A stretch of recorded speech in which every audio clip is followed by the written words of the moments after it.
Dios les bendiga y bienvenidos a Enamorándonos de la Palabra. Mi nombre es David Lebrón y soy su anfitrión y hermano en Cristo. Estamos comprometidos a estudiar junto con ustedes la primera epístola del apóstol Pedro y para gloria de Dios ya casi terminamos el estudio del primer capítulo. Repasemos un poquito lo que hemos estudiado. Pedro escribe esta carta a los hermanos cristianos dispersados por la región que en aquella entonces era conocida como Asia Menor, hoy día Turquía. Estos hermanos, donde quiera que se encontrasen, estaban siendo perseguidos, así que Pedro decide escribirles para exhortarlos a permanecer firmes en su fe, a pesar de todas las aflicciones que se estén presentando en su vida. Pedro les dice: manténganse firmes en su fe, porque esto mantendrá viva la esperanza de que Cristo vendrá por nosotros. Quizás parezca que la persecución no termina y que la aflicción es permanente, pero el apóstol les recuerda que por mucho tiempo que parezca que está pasando, en realidad este tiempo es muy corto cuando es comparado con la eternidad que pasaremos junto al Señor el día que estemos junto a Él recibiendo nuestra herencia. Esto no es cosa fácil, pero Pedro les dice: resistan y vivan una vida en santidad, porque el Dios al que le servimos es santo. Es fácil pecar cuando estamos siendo provocados y tarde o temprano una persona que está siendo perseguida y se encuentra acorralada puede perder su sano juicio y tomar alguna decisión de la cual se puede arrepentir. Pero el apóstol les dice: mantengan una mente clara, permanezcan sobrios, tengan dominio propio. Y en los siguientes 4 versículos que estaremos estudiando, el apóstol exhorta a los lectores a mostrar su santidad de otra manera, amando a su prójimo. Dicen los versículos 22 al 25 del capítulo 1 de la siguiente manera, recordando siempre que estamos utilizando la Nueva Biblia de las Américas. La palabra de Dios se lee en el nombre del Padre, del Hijo y del Espíritu Santo. Amén. Primera carta de Pedro, capítulo 1, versículos 22 al 25.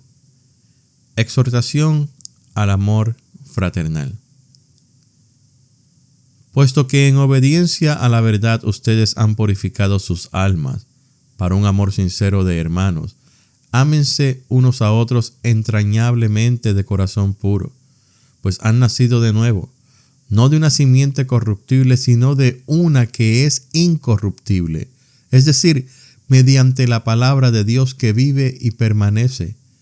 Porque toda carne es como la hierba y toda su gloria como la flor de la hierba. Sécase la hierba, cáese la flor, pero la palabra del Señor permanece para siempre. Esa es la palabra que a ustedes les fue predicada.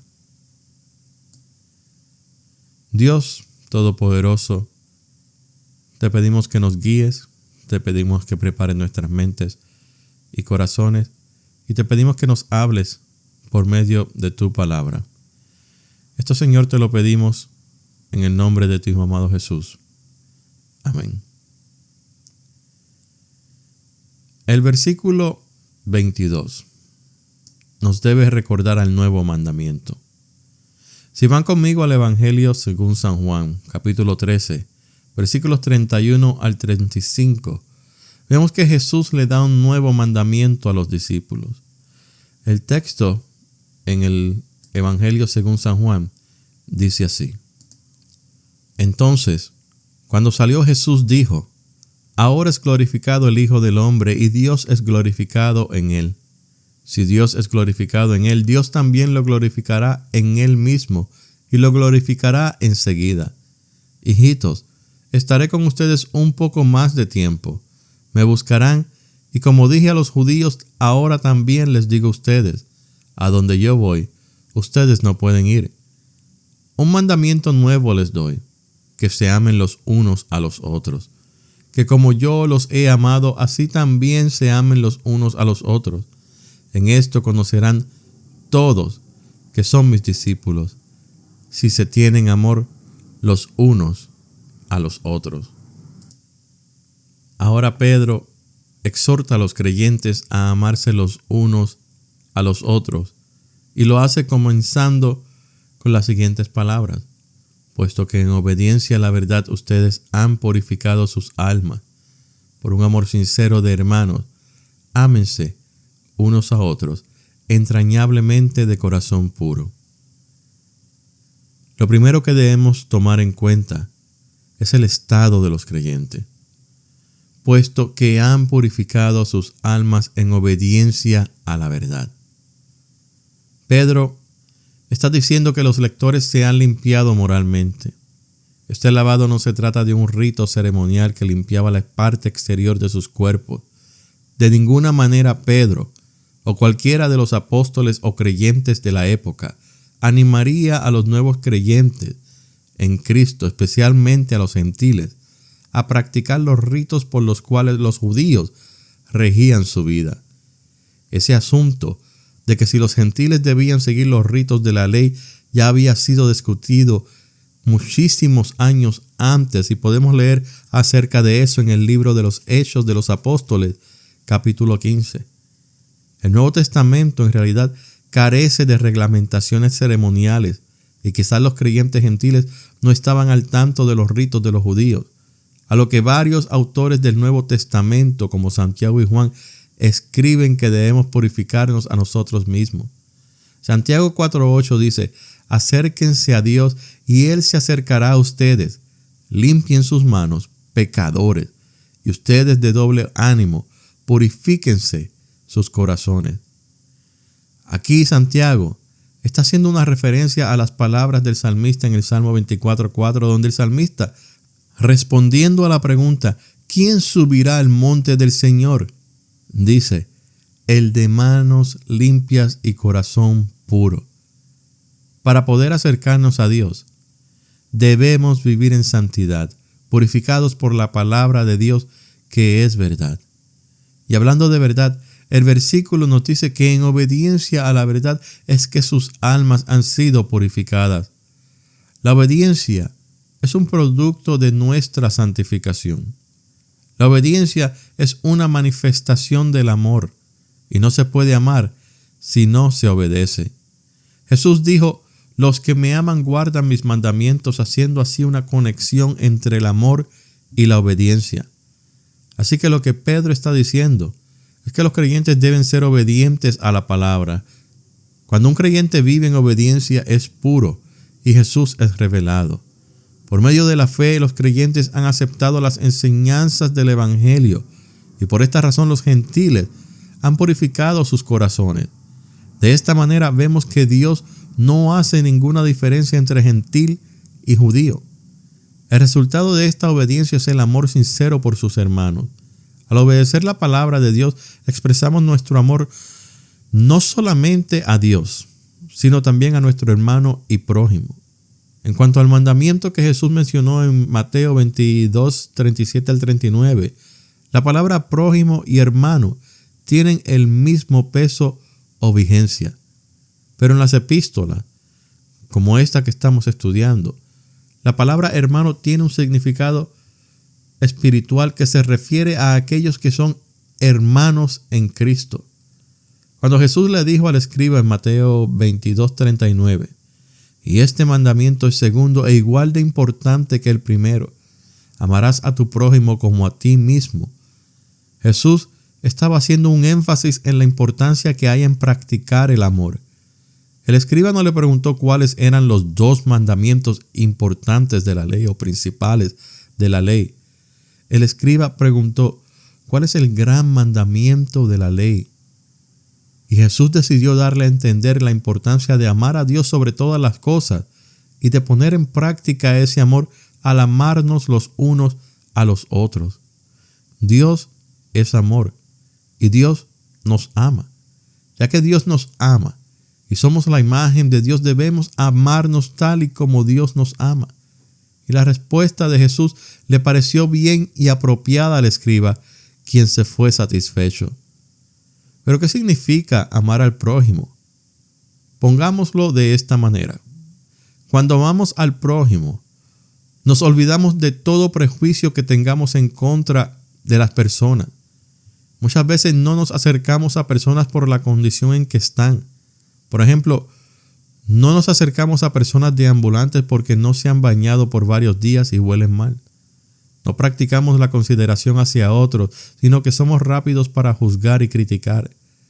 Yo creo que el mejor ejemplo de amor, aparte del sacrificio de Jesús por nosotros, lo encontramos en la parábola del buen samaritano, que se encuentra en Lucas 10:25 al 37, si no me equivoco. En esta parábola, Jesús habla de un hombre que viajaba de Jerusalén a Jericó y unos ladrones lo atacaron. Le quitaron todo, le dieron golpes y lo dejaron allí tirado casi muerto. Entonces por el camino pasó un sacerdote y el sacerdote lo ignoró. Luego pasó un levita, pero el levita también lo ignoró. Y luego pasó un samaritano. Y hago un paréntesis. Los samaritanos y los judíos no tenían una buena relación entre sí. Los samaritanos eran una mezcla entre pueblos paganos de las naciones que el rey Nabucodonosor había conquistado, con los judíos pobres que el mismo rey Nabucodonosor había dejado en la tierra para que cuidaran de las viñas. Estos judíos que se quedaron en la tierra mezclaron su religión con la religión de estas personas que habían traído a la tierra. Se unieron sus culturas, se casaron unos con otros. Y para el judío ortodoxo, eso fue una gran ofensa. Y cuando el judío regresó del cautiverio, no se juntó con estos samaritanos, esta nueva raza, sino que los marginaron. Este es solo el comienzo del conflicto entre los judíos y los samaritanos. Y si quieren que explique más en otro episodio, déjenme saber en los comentarios y con gusto explicamos un poco más del conflicto entre los dos pueblos, los samaritanos y los judíos. Y así cerramos el paréntesis. Entonces, el samaritano de la parábola vio al hombre judío que estaba casi muerto en el camino y se detuvo a ayudarlo. Le vendó las heridas con un ungüento de aceite, lo subió a su caballo y lo llevó a un mesón en el pueblo más cercano y lo cuidó. Y al día siguiente le dio 2 denarios al mesonero. Cada denario es la paga o el salario por un día de trabajo. Y le dio instrucciones de que cuidara al hombre herido y que él cubriría los gastos de cualquier cosa que el hombre consumiera. Luego de hacer esta ilustración, Jesús hizo la siguiente pregunta: ¿cuál de estos 3, el sacerdote, el levita o el samaritano, demostró ser prójimo del que cayó en manos de los salteadores? A lo que el intérprete de la ley dijo: el que tuvo misericordia de él. Entonces, basado en esta parábola, nosotros somos prójimos de alguien cuando mostramos misericordia de ellos, sin importar nuestros prejuicios. Al mostrar misericordia demostramos amor, el cual es fruto del Espíritu Santo. Y Pedro, por último, nos dice que nos amemos profundamente. Debemos amarnos profundamente, porque entre hermanos cristianos no puede haber simplemente simpatía, sino que verdaderamente debemos poner nuestro corazón en nuestra vida cristiana.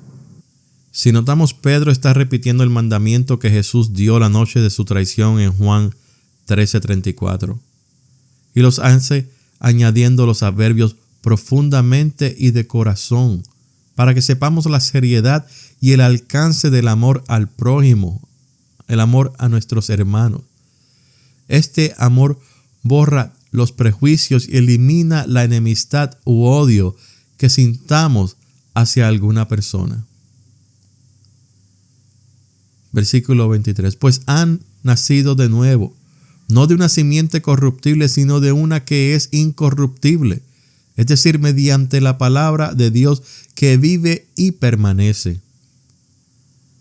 Ahora, en el versículo 23, Pedro nos dice el por qué debemos amarnos los unos a los otros. Y la respuesta es sencilla: porque hemos nacido de nuevo. Hemos sido regenerados.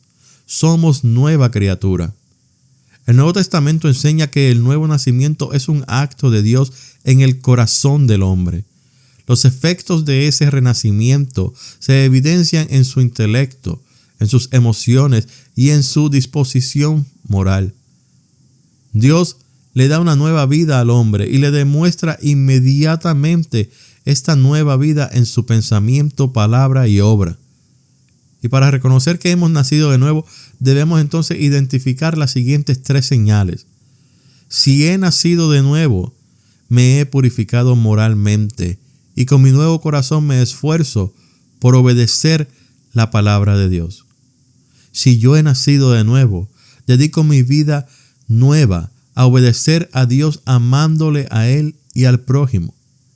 Si yo he nacido de nuevo, tengo innumerables hermanos y hermanas espirituales.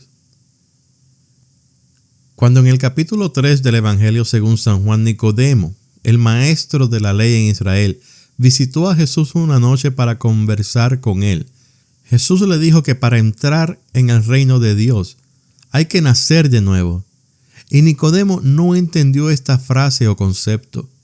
Y muchos cristianos hoy día tampoco la entienden. Y sin embargo, ahora Pedro lo presenta una vez más. En el proceso de nacer de nuevo, nosotros los creyentes somos pasivos. No hay nada que podamos hacer para que esa regeneración ocurra, sino que estamos en manos de Dios. Pero una vez somos nacidos de nuevo, los creyentes entramos en acción en el proceso de autopurificarnos, del cual hablamos un poco en el versículo anterior. Y esta es la segunda vez que Pedro menciona el nuevo nacimiento. Lo hizo en el versículo 3 y ahora lo hace de nuevo en el versículo 23. Y es que sin esta nueva vida estamos incapacitados del reino de Dios. Demostramos tener esta nueva vida cuando tenemos fe en Jesús, el Hijo de Dios. Y este renacer espiritual toma lugar en nuestro pasado, pero su significado es perdurable para el presente y el futuro, porque hemos nacido de nuevo de una simiente incorruptible. Y esa simiente es la palabra de Dios que vive y permanece. Cuando Jesús narra la parábola del sembrador, está hablando de semillas. Y luego, cuando le explica la parábola a los discípulos, les aclara que esa semilla en la parábola es la palabra de Dios. Interesantemente, miremos que la semilla debe morir para poder dar fruto. Cuando una semilla es sembrada, su estado físico se termina, es quebrantada, o sea, muere para poder generar vida. Pero en la parábola del sembrador, la palabra de Dios está representada por las semillas que son sembradas. Y esta semilla es imperecedera, que no muere, regenera, da vida y nutre y no cambia en el proceso. En 1 de Juan 3:9 se lee: nadie que haya nacido de Dios continuará pecando, porque la simiente de Dios permanece en él. Esta simiente es la palabra de Dios, la cual es la naturaleza divina del Todopoderoso que reside dentro del Hijo de Dios. La palabra de Dios vive y permanece, y estas palabras quizás nos recuerden a Daniel 6:26, donde se dice o se lee, porque Él es el Dios vivo y permanece para siempre. Y para comprobar sus enseñanzas, Pedro ahora apela a las escrituras del Antiguo Testamento cuando leemos en los últimos 2 versículos. Porque toda carne es como la hierba, y toda su gloria como la flor de la hierba. Sécase la hierba, cáese la flor, pero la palabra del Señor permanece para siempre. Esa es la palabra que a ustedes les fue predicada. A Pedro le gustaba mucho el libro de Isaías. Y a través de la carta Pedro cita varias partes de la Escritura, pero parece que prefiere la profecía de Isaías porque la cita más que cualquier otro libro. Pedro está citando al profeta Isaías aquí, pero le hace unos cambios a la cita. Por ejemplo, él omite la línea que dice: porque el viento de Jehová sopló en ella. Y ciertamente como hierba es la gente en el 47. Y luego, cuando dice: pero la palabra del Dios nuestro permanece para siempre, en 48 de Isaías, lo ha cambiado por nuestro Señor en vez de nuestro Dios. Entonces, la cita comienza diciéndonos que todo hombre es como hierba. La hierba es frágil y la fragilidad del hombre es comparada con la hierba que hoy puede estar aquí y sin embargo mañana no. Sin duda esta expresión encierra muchas verdades porque hoy podemos estar disfrutando de la vida terrenal y sin embargo no sabemos si veremos el día de mañana. El peligro con vivir una vida desenfrenada y no vivir de acuerdo a la voluntad de Dios es precisamente que no sabemos en qué momento seremos llevados a la presencia de Dios. Y si no hemos creído que Jesús murió y resucitó por nosotros en la cruz del Calvario, no vamos a gozar de una vida eterna junto al Señor, sino que vamos a vivir una vida eterna de condenación. La puerta se está cerrando y debemos continuar predicando el Evangelio a toda criatura que aún no tiene a Jesús como su Redentor, como su Señor, como su Salvador, porque no queremos que se pierdan de la bendición que nos espera. Y toda su gloria como la flor de la hierba, sécase la hierba, cáese la flor. La belleza de la flor es de muy corta duración y asimismo es la gloria del hombre por medio de sus talentos, logros o riquezas. Y Pedro no entra en detalles acerca del por qué la gloria del hombre desvanece, pero sí nos habla de la gloria de la flor del campo. Esta gloria o belleza de la flor puede desvanecer con algo tan sencillo como un viento fuerte que sopla de aquí para allá y cambia de dirección. Pero la palabra del Señor permanece para siempre. Es aquí donde vemos ese cambio a la frase de nuestro Dios, la cual es cambiar a del Señor. Pedro hace esto a propósito y con cuidado. En el Antiguo Testamento, Señor se transforma en el nombre autorrevelado del Dios del pacto con Israel, Yahvé, Jehová. Pero en el Nuevo Testamento se transforma en la designación clásica de Jesucristo. Y al utilizar este término, Pedro pone en relieve la divinidad de Jesús y demuestra que la palabra del Señor es idéntica a la palabra del Señor Jesús. Por eso es que Pedro concluye el capítulo con las palabras: esa es la palabra que a ustedes les fue predicada. Esos últimos dos versículos que hemos estudiado, el 24 y el 25, demuestran la unidad de las Escrituras. Y los cristianos podemos reconocer que el Antiguo Testamento y el Nuevo Testamento son palabra de Dios. Así que el Antiguo Testamento y el Evangelio de Cristo tienen igual autoridad y validez. Es por medio de esta palabra que cada uno de nosotros hemos venido a obtener la fe en Cristo Jesús. Hemos oído las buenas nuevas y nos hemos arrepentido de nuestros pecados y nos hemos convertido al Señor.